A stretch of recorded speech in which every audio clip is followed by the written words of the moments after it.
So welcome, everybody. Welcome to a Fireside Chat. My name is Elizabeth Foster. I'm the president of NAWBO New York City.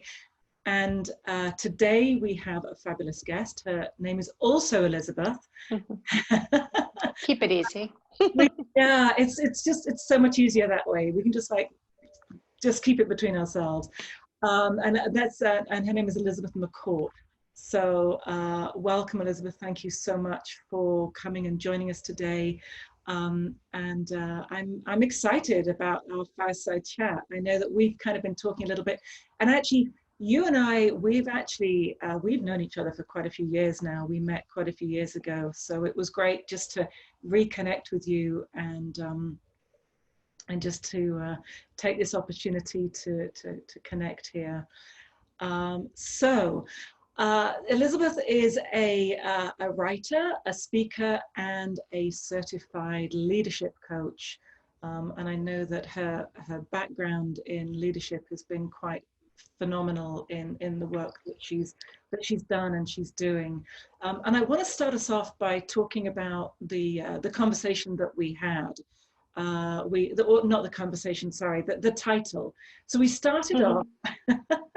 We started off by calling it Secret, Sin, and Skill, which I thought it's a perfect roundup. But Elizabeth, I want to start by the first one. Tell us about secrets. Tell us about, tell us about your secret story. My secret story. Well, first, thanks for having me on your chat, and thanks to everyone taking time out of your day for yet like another Zoom meeting. I know so many of us had lots and lots of Zoom meetings, and I see some of my friends who popped on, Reba and Jen and Amy. Thanks, nice to see you. But the secret, interestingly, that was my first talk. Actually, was my TEDx talk. I thought I might want to get into speaking, and I thought, wouldn't it be cool to do a TEDx? And serendipitously, and Reba knows the story. Serendipitously, I got an invitation and tried to figure out what I was going to talk about, and I got a TEDx, and I called it Why You Should Tell Your Secrets, which was based on an essay I wrote. And interestingly, is one of the things I do in coaching is that people tell me their secrets all the time, and so it's just something that I do. I like to listen to people's secrets and also be that vessel that they can share and be open and then grow from there. So that it really started though with that TEDx, which is really an interesting way to start speaking, is a little bit of pressure because you have 17 minutes total to do your talk. But it was a really incredible experience, and I learned a ton from that. And hopefully, we said if one person listened to that talk and I helped them, then it was a success. That's cool. So, I mean, how does one even get, TEDx, people think about, I need, it's like up there on the to-do, and oh my God, wouldn't it be amazing if I could? And so many people have this aspiration. So how did that even come about? I mean, you said serendipity, but how did that even come about? Yeah, I was very lucky because there's TED and there's TEDx. So TED is the big stage, and TEDx is more community based. And when I always tell people, if you have some goals, just write it on a little Post-it, put it in your wallet, and then, see what happens. You'll look at it. And one of my goals was to do a TED Talk someday. I had only just learned about TED, and it was serendipitous because where I had done my MFA for writing at SUNY Stony Brook, I got maybe a Facebook message. We're accepting applications for TEDx. And so I said, I have to do it. You had to be a student there, and you had to have a topic that was really in some way connected to the university. And I thought of this story that I had written about this. I was afraid to release this particular secret, and I wrote about it in an essay, and I had read it a few times in public at literary readings, and I just turned it into a TED Talk. I added more things and turned it into a TED Talk. But I really did get quite lucky that I did have a story, and it fit into the 13 minutes. And like I said, serendipitously, I put that out in the world that that's what I wanted, and it did happen. So it doesn't always happen like that, but that's why I say it was just quite fortunate. Interesting. There's that level you talk about, putting it out in the world and then it comes back to you, and that's something that I've experienced in the past. You know, when I've actually put stuff when I've actually put stuff out there that this is what I want, and then it comes back. So I think that power of intention is actually, it can really support our world. Actually, if there's a level of belief in who we are, and then there's the belief in who we are, and then there's the intention in our head, then you put them together and you end up with a result that you want. I don't know, I mean, has that ever happened to you before? Well, I think in a way, yes and no, because I think I am a big believer in, and I always, people say, oh, you'd be so lucky. And I said, but I think all of you, you're lucky because you put in all this work and you've done a bunch of different things. And in a way, you make your own luck. And I think sometimes if you're so focused, and I have this for myself, if I'm so focused on something and I have that intention, sometimes I can put a stranglehold on it. And then it doesn't happen, because really these things never happen in the timeline that we want them to happen. And sometimes when I take a step back and I release that, and I always say that I kind of go on a 3-word theme of my year. It's faith, risk, and serendipity, is to really have that faith that you've done the work, you put things out there, and to take a little risk and you do some things that scare you. And then those serendipitous moments, I think, happen because of all the effort that you put in. So I think that it's a combination, that you can't just wish for things to fall from the sky, but that you actually do take some actions, even small actions, or connecting with people, or doing something that feels a little out of your comfort zone. And that's when you make things happen. So what I'm hearing you say is that there's that real level in being in alignment and being authentic with who you are and what you want. And when that happens, then the universe, you know, kind of comes in as well. Something like that, maybe? I think so, yeah. So, you know, like I said, sometimes though, we have a vision of what things are supposed to look like, and then it doesn't look like that, but maybe it can be something better. Because I always find that if you got to be open to change and to be resilient for when something that you want doesn't work out, you have the ability to pivot. And I do find that the most successful people really embrace this resilience within themselves and know how to pivot. I mean, even, you know, time of coronavirus, it's really impacted people greatly in lots of different ways. And I think that does cause you to have to look at things differently, because we can't do things the way we were doing them. It's just not possible right now. Yeah, no, absolutely. That is evident. That is evident from the moment we wake up to the moment we go to sleep, I think, actually. But certainly is in my world, hey. So we've talked about secrets, and I'm actually not going to go into too much depth about what your TED Talk is. I would suggest that people actually look at it afterwards. So take a moment, and where can they see it if they want to see it?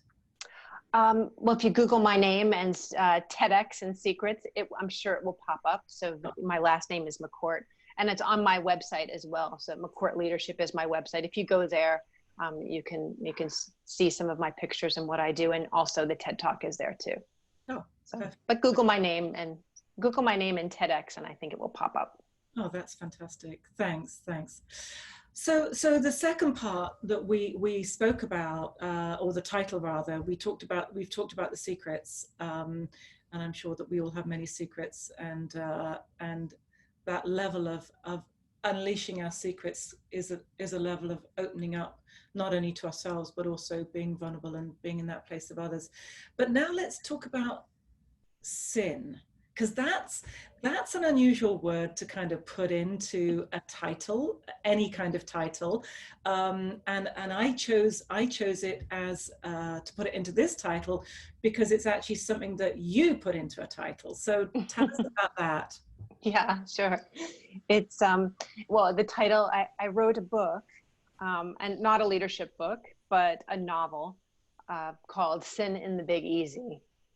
And it's a legal thriller. I always say I had to do something with my law degree, and this in turn was to write a legal mystery that's set in New Orleans, which is where I went to law school and lived for a brief period of time. And it's sort of one of those funny things. I think when you're writing a book, the title is the hardest part. I have a terrible time with titles, and my editor helped me figure this one out because it really is about, it's funny. It's about, I would say, a coming of age, a legal mystery and a coming of age, because when we're young, we tend to screw things up and we don't figure it out. And you hope that over time that you do evolve. But this story is someone who's just 27 and she hasn't quite figured it out yet.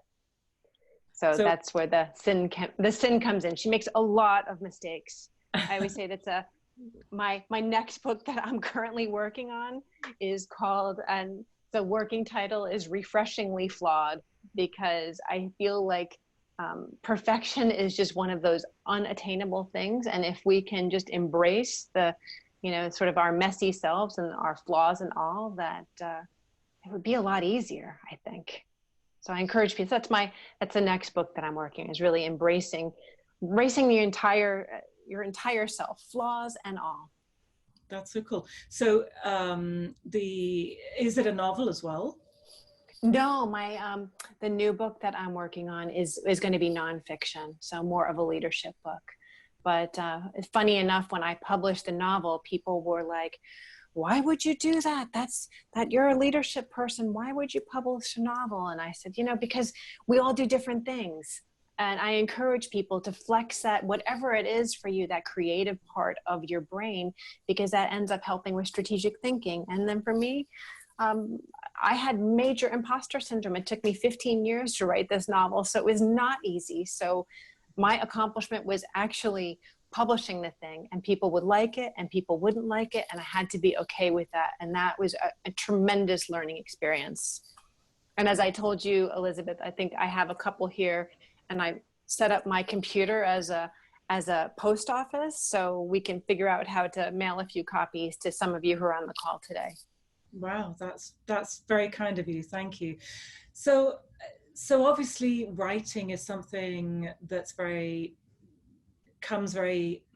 necessarily comes very easily, but it's an innate something within you that feels that excuse me, that you need to put onto paper, this feeling within you. And it doesn't matter if it's fiction or non-fiction, but there's that call within you to put pen to paper, so to speak, and to actually write something that is very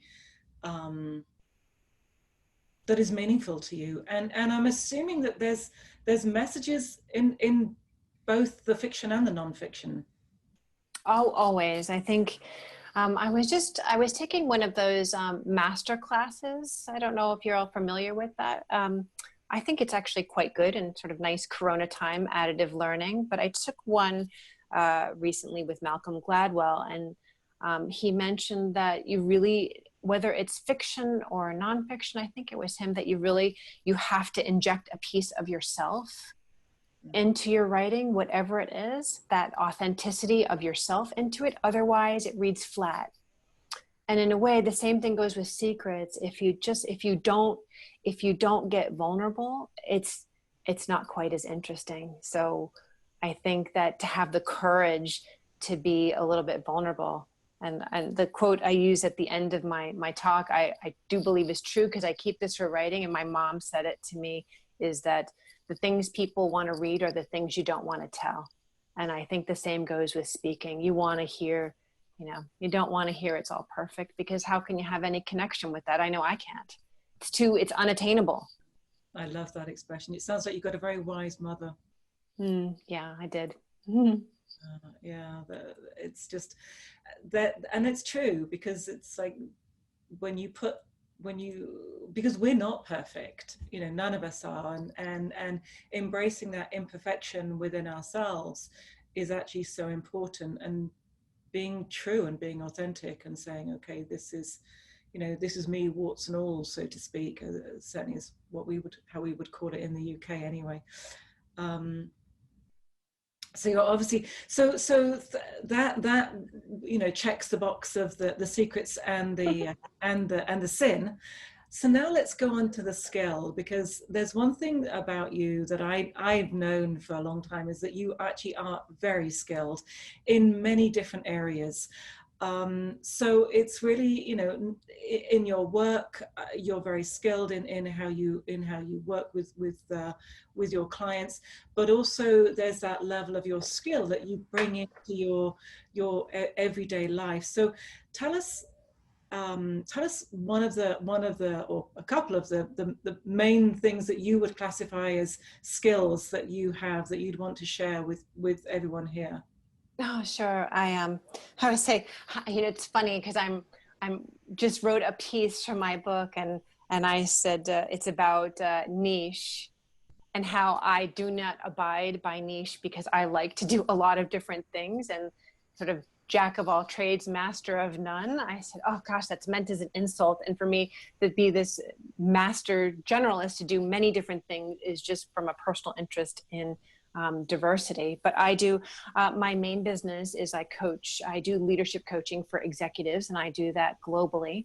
I'm really quite fortunate to work in the US and abroad when we're allowed to travel, as I work with a university in France, INSEAD. So you may know it, Elizabeth. I'm not sure it's as known in the United States, but it's really wonderful that I get to do both individual and group work with them and other organizations, in addition to my own private clients in New York and around the world, which is really fun.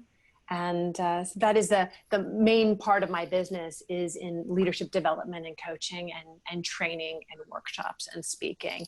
And then for fun, I would say my job is wonderful because my personal passion is really adventure and travel. So my personal and professional interests merge because I do get to work around the world, in Europe. And I told you last year I worked in Saudi Arabia as well. Yeah. And the United States. And it's been really quite a joy. I wake up every day and I go, I feel so grateful that I get to do the work I do, which is diverse, and really under the umbrella of my mission is two things. Is I work with good people. That's what I choose to do. I work with good people and interesting projects, and the rest sort of works itself out. And then I believe in that everything we've done brings us to where we are. So for me, everything that I've done, at first I thought, oh, gosh, it could have been embarrassing because I've done a multitude of things, but ultimately that serves my clients in having a large breadth of experience. And I think that's important to really never discount any little thing that you've done. No, that sounds wise words, my dear, wise words. So tell us, you mentioned Saudi. I mean, I can't imagine. I've done a lot of traveling in the world, but I've never actually been to that area. And I'm thinking that as a woman, that's got to be kind of challenging. Just give us a snippet of what that being there is like. Yeah, it was incredible. It was when they asked who wanted to go, I was the first to raise my hand. I just have a real interest in culture, Middle Eastern culture, and different religions. And well, first, if you're over 35, which I am, you don't have to be accompanied by a man. That's the first thing. If you're under 35, you cannot travel to the country by yourself as a woman. Wow. Okay. And you have to have an invitation. That's why you can't go there. You have to be invited or be on a pilgrimage. And then I had to wear I didn't have to wear a headscarf, but I had to wear the abaya, which is like the long black robe that you have to wear, which I have to tell you all is quite liberating, because you can wear whatever you want underneath, and you just wear this robe, and then what you're wearing is not an issue. So it's actually it was actually quite nice since I was working with all men. But just quickly, I was lucky enough. I met a woman on the plane. She befriended me. She took me through customs with her, and she invited me out for dinner with her girlfriends. And so I also had a chance to hang out with some of the Saudi women, which was really incredible, because truly, and they said it too, we're interested in each other and we're more alike than we are different. And when I came back, I just really wanted to spread that message, because I think that as being in the US, we have a lack of understanding of that culture, and really we're so similar. We just happen to have some different culture, cultural expectations and different religion, but really we're all wanting that same thing. And so that was really such a powerful, one of my best experiences of the year. And I'm hoping to go back. Like I told you there, it's on the docket for July, but it could be bumped, but I'm really looking forward to getting back there, because it was such a powerful, incredible experience. Wow. That sounds quite, for me, I've been to India, I've worn a sari in India, I can understand a little bit of that, wearing the local, the local traditional outfits. But there's something, I don't know, I mean, maybe there's a level of, I guess it's what we don't know. And we get held back, we get put into a place of almost fear, I guess. When we don't know something, we can be a little bit uncertain and a little fearful of it. I'm not going to lie. I was a little bit scared to go. I'm not kidding. I didn't know. I was working with a group of men. I didn't know if they would listen or respect, give me the attention that they needed for the project that we were doing. And I didn't know how safe I would feel. And there was a lot of rules I needed to follow, which have loosened. I think last year they loosened them a little bit, but of course, having our country conflict with what had happened with Khashoggi had made me just a little bit concerned. But really, I could not have felt more welcome. So it was really, and even the men that I work with, I felt completely respected, and they did the work. I was coaching them, and it really brought me to tears when we had our follow-up call, because they had really taken our work to heart and made some amazing changes. And that doesn't always happen. So that was really, because it was quite a special experience. Wow. That sounds very moving and really quite, I would almost say life-changing. In a way. So you've actually, I mean, Saudi is one of the places that you've been, and obviously New Orleans is another place that you've been, but I know that you've been on some really kind of interesting places as well. So tell us about the other places that you've traveled to in the world. I think, bye Jen. I just saw someone pop up. Well, last year, actually, I got an invitation to go on an expedition to Antarctica. Wow. Which was really incredible. A friend of mine is a professional mountaineer and was leading part of this very small expedition. It was only 100-person expedition, and people were going to be either skiing or snowshoeing on the continent. And it was just one of those things. Have you ever had a friend that when she asked you to do something, you try everything in your power to say yes? She's that kind of friend. And I wasn't going to go. And then I thought, you know what? I'm going to regret not going. And it was, like I said, last year was my 50th birthday. So I said, I'm just going to treat myself. And I went to Antarctica in November for 2 weeks, which was an incredible experience to be on the continent. And I snowshoed because I used to live out west, and I don't get to ski as often as I do. And I thought skiing in Antarctica might be a little over my head. So I did snowshoeing, which was also just fantastically beautiful. And to be on that boat, actually I have a card. I wrote myself a postcard so I would remember how I felt, and I'll read it, just to remember. It said, things to remember: adventure, risk, solitude, impermanence, beauty, challenges, change, people, and goodness. And I wrote love from Antarctica. Wow. That's what I wanted to remember. Wow, that's quite something. And I can imagine having that. That was very smart of you to send something back to yourself where you could like capture the moment in basically and come into and when I mean, I've got little things that I picked up on my travels, but and when I look at them, it takes me back to that place. So I'm assuming that that's having that postcard is kind of a double whammy, because you've got the you've actually got that level of you've actually got that connection between the words, and you've actually got the photograph, and it's quite something. Yeah, and also I just wanted to remember that solitude and that feeling that it was okay to feel a little bit lonely, because it was just so stark, it was so striking to me, and along with the impermanence that and it took 4 months to get this postcard, but it was really just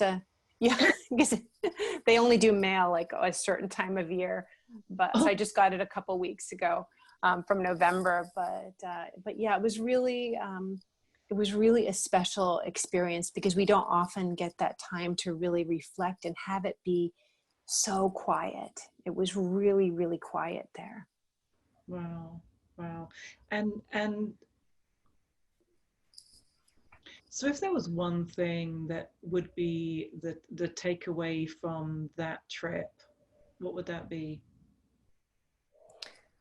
Say yes. There we go. Sometimes I think if I had said no, I don't like to have regrets. I only have one regret in my life. I said no to seeing Pink Floyd at the wall in Berlin in 1990 when I was studying abroad. Oh my God.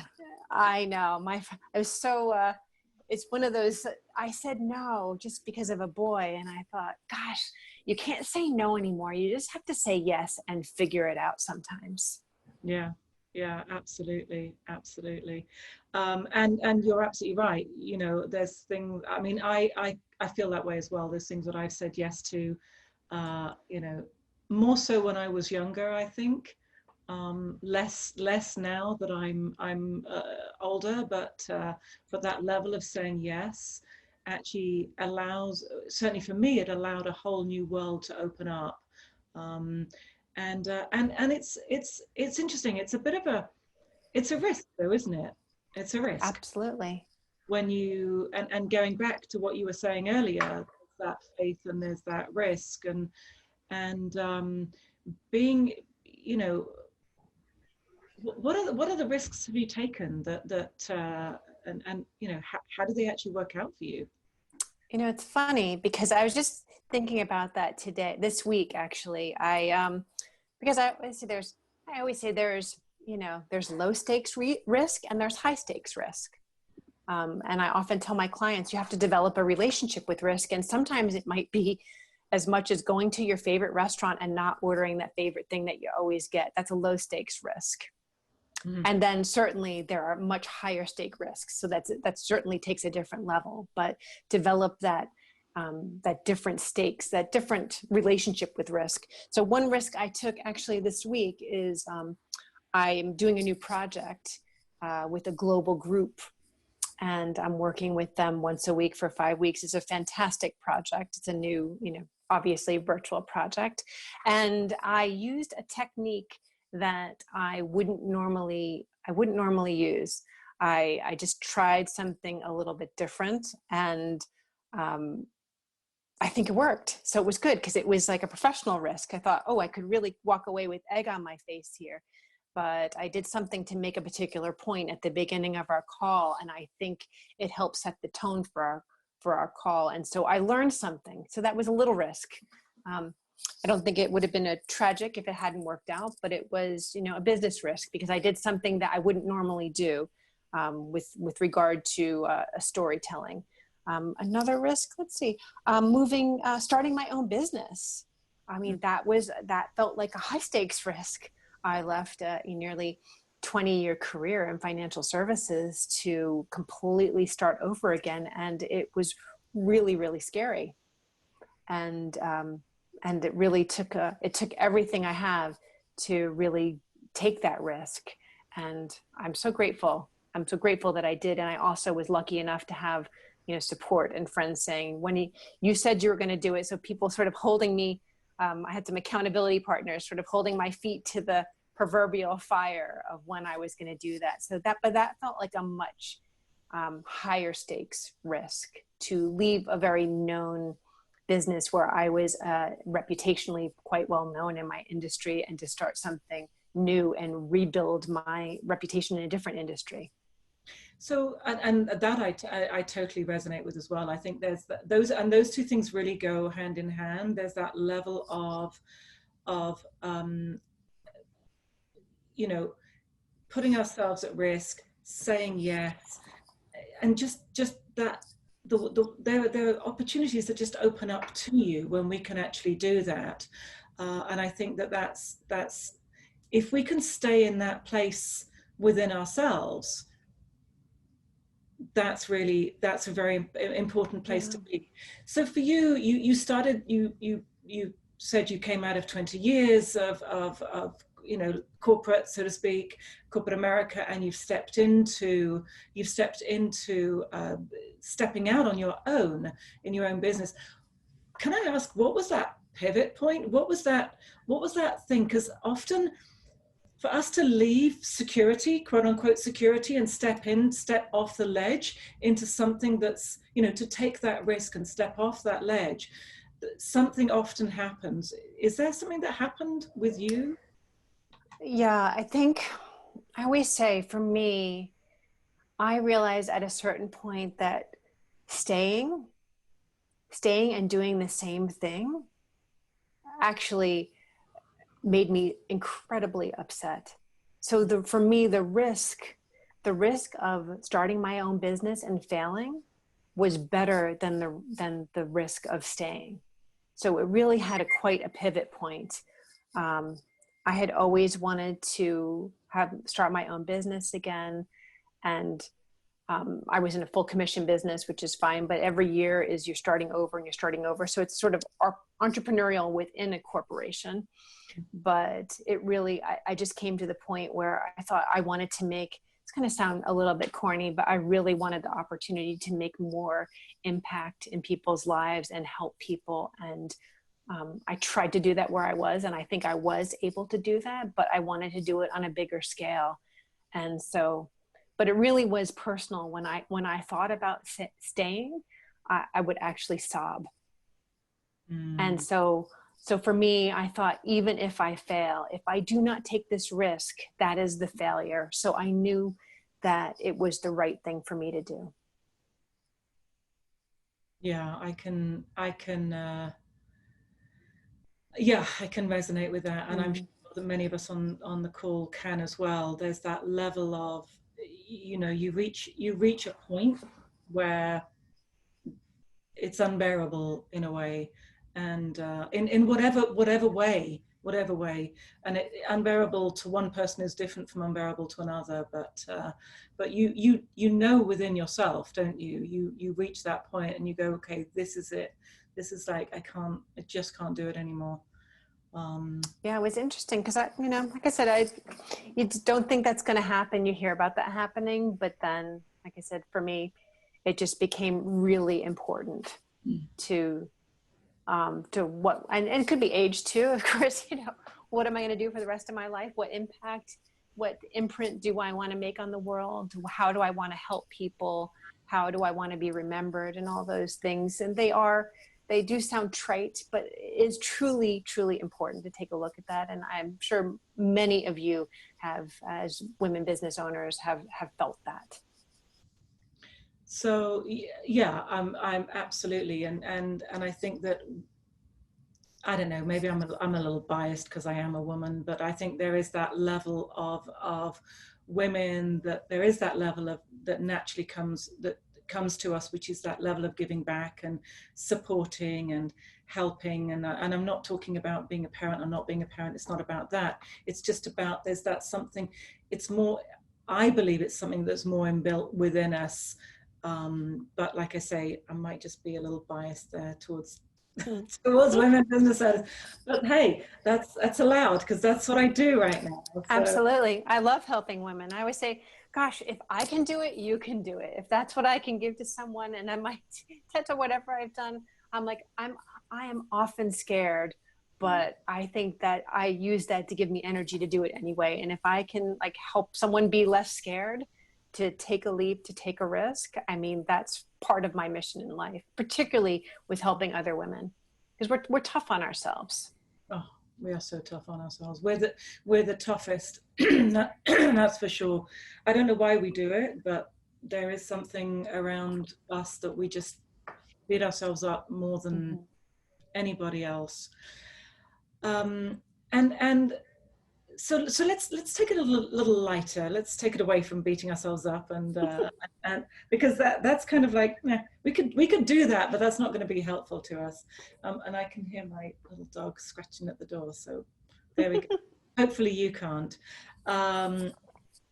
So what do you do to, I mean, you're an amazing woman in yourself. You've traveled, you've done things, you've checked many boxes. So what do you actually do to let your hair down, so to speak? What do you do to have fun? Oh, I never have fun. I'm always working. Just kidding. I do have a lot of fun. Like I say, my work is fun. I am so very fortunate. One of the reasons why I moved back to New York is because my parents were ill and they ended up dying. And this was several years ago, 2009 and 2001.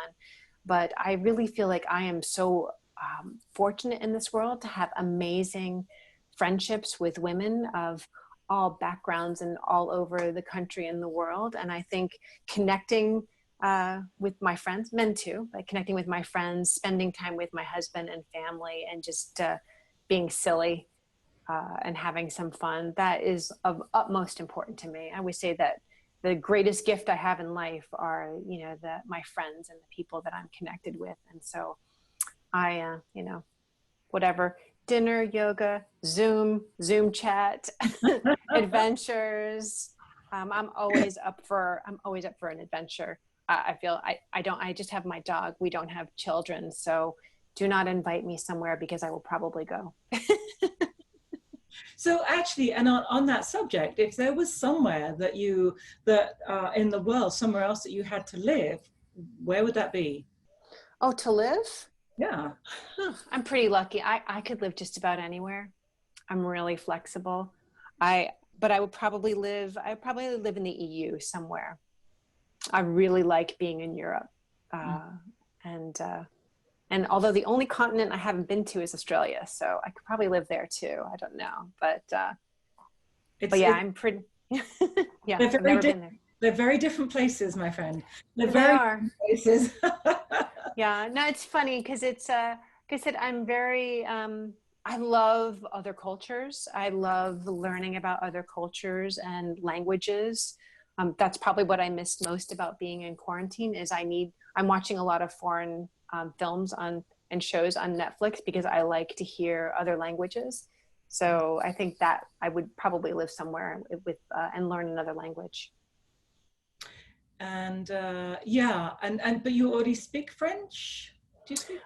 My French is shoddy. I speak better German than French, and maybe Spanish is probably close too because we get more chance to speak Spanish Over here. Oh, that makes sense. Yeah, I mean, but you've traveled a lot in Europe. You've been to Germany, France, you've been around. Yeah, I've been all over. I lived in Tübingen, Germany in college. That's where I went to.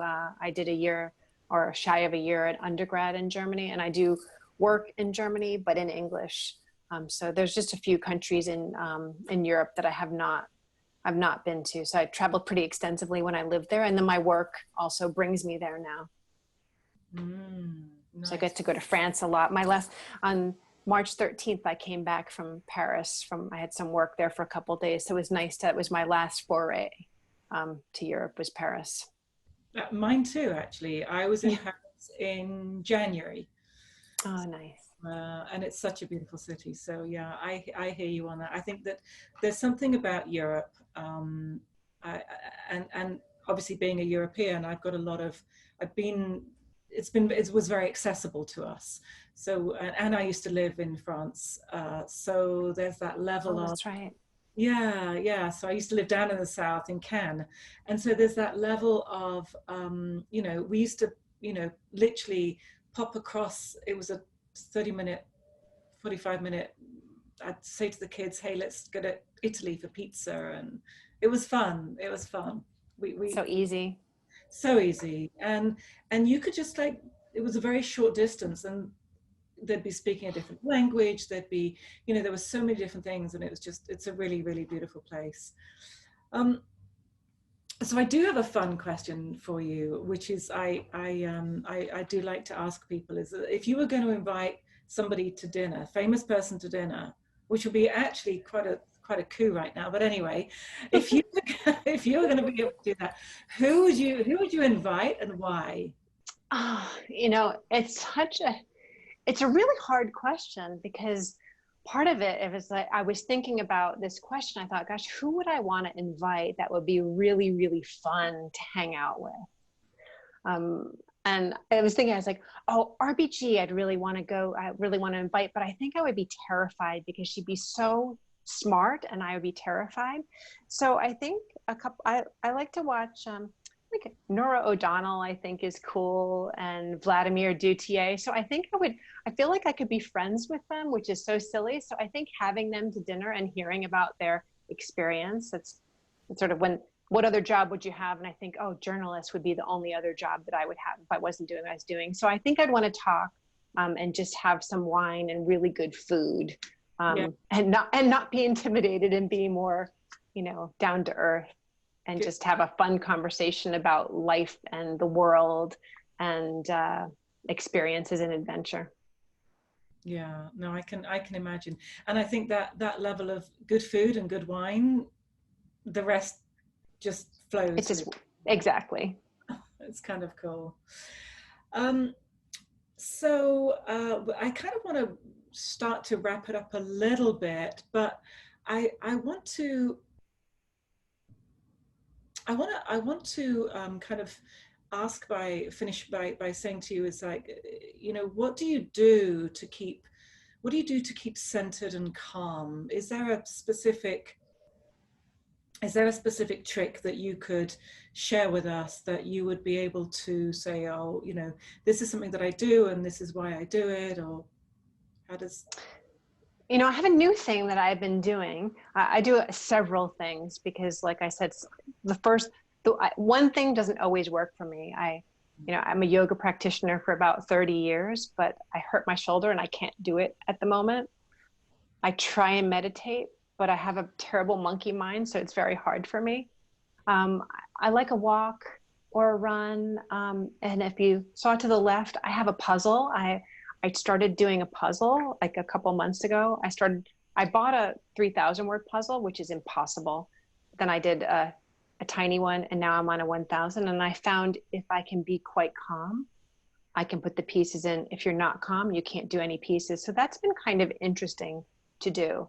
And the other thing is I do try and take some time alone. I like being with people, but I'm a highly trained extroverted introvert.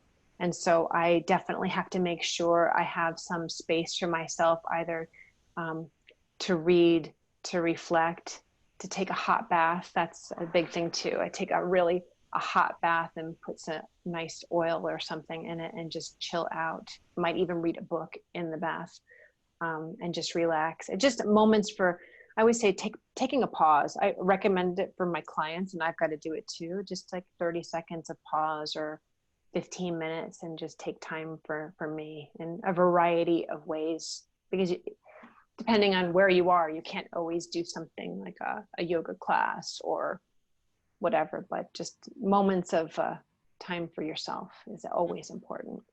Yeah, no, absolutely. I can imagine that. And it's funny you talk about the jigsaw puzzle. Yeah, Yeah. That's what I thought. I agree with you. I think there's that level of, if we could, just to bring ourselves in a little bit and just take that moment, it really helps us to, it really helps us just to be real, I guess, in a way, and just to take a little stop, and Yeah. appreciate the moment and appreciate what Right. we have. And I'm not good at puzzles, so it takes me to be, I got to be humble that I'm pretty bad at it. So it's, you know, it's also good to know that it's just like, you know, to be calm and I get a few pieces and maybe it's just a couple. And then the next time I get a few more. So that's also that, like, not beating myself up either, just kind of being okay with whatever I can do. And I think, especially during this time, you got to just be okay. If you can't do it, you can't do it. So take care of yourself, because if you don't, you know, so you don't take care of yourself, you can't take care of anyone else. So just, we've got to remember that, especially now in our quarantines all over the world. Yeah, absolutely. Well, hopefully it'll be over fairly soon.